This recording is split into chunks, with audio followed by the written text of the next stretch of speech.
used for not hoisting a sail. So we'll see. Hopefully, if I need to mainsail it, we can really shake it out.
When I bought Helena, I originally had auto helm instruments, they were ST50s, and I replaced the cable going through the mast, but the old one where it had screwed onto the top of the mast was corroded, so I needed to do something, so I popped on the piece of wood. But the piece of wood did 12 years, and the piece of wood's still surviving. It was a piece of marine plywood, but actually the screw holes for the newer Raymarine ST60 unit came out. They were just screwed in, not bolted in. So the old original ones were bolted in. That's because I haven't had the mast down yet. It's due to come down. I put this on with the intention of taking the mast down, but never got round to it. So that's why the wind sensor ended up swinging around at the top of the mast. So yeah, I'm still not going to bolt. I've got to get the mast down. I want to do the rigging, but I still don't want to bolt it directly to the mast.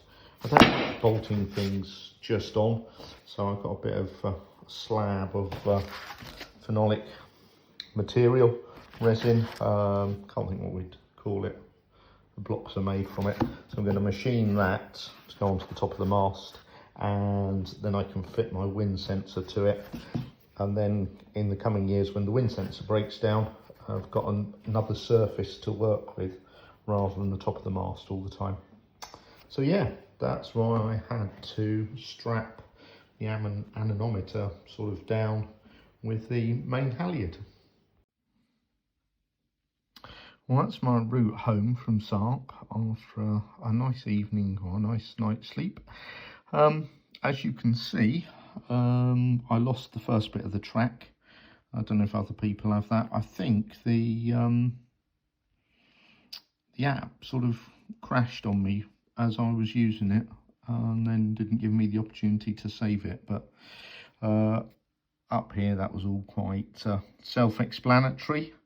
Coming down probably was, I don't know, 25 knots or so, and then come around the corner and you can see hardened up on the breeze, and then beat home.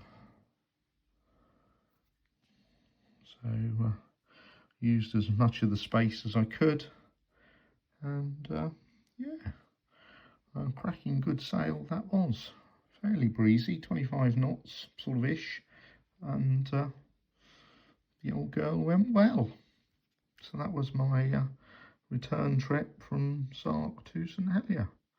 Cracking weekend sail. See you next time.